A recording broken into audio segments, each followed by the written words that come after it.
राजनीति में आज का दिन सिर्फ बहस का नहीं बल्कि तीखे हमलों और जवाबी वार का गवाह बना।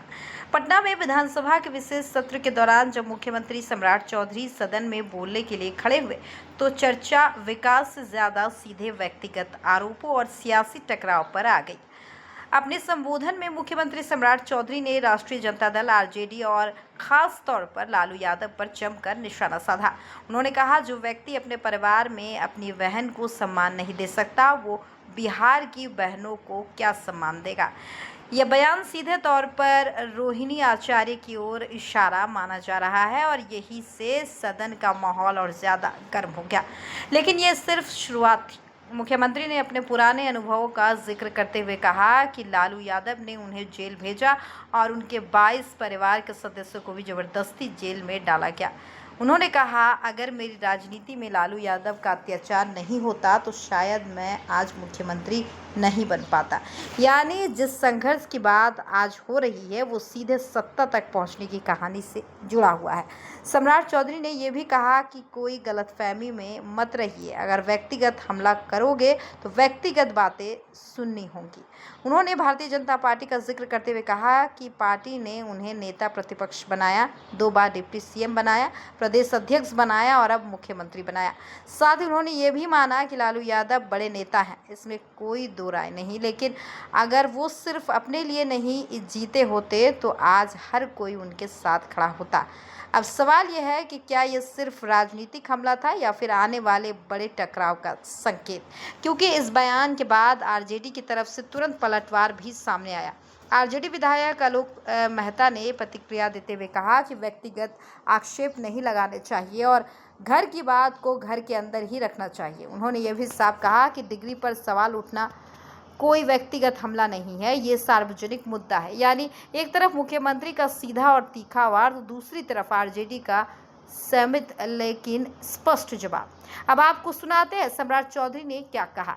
लोग को चिंता रहती है, कुछ लोगों को लगता है हमारा पाठशाला, यही बपौती से बाहर निकलिए, किसी की बपौती नहीं है ये सत्ता।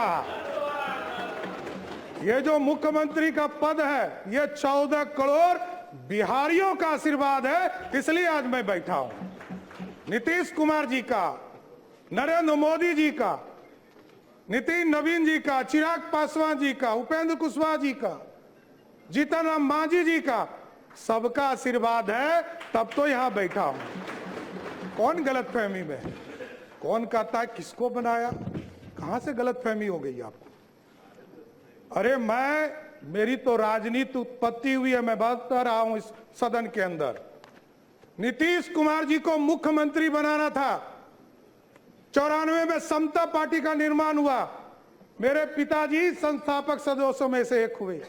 1995 में सदस्य बनकर आए और लालू यादव जी ने मुझको जेल में डाला। मैं ही नहीं, मेरे 22 परिवार के सदस्यों को जबरदस्ती जेल में भेजा।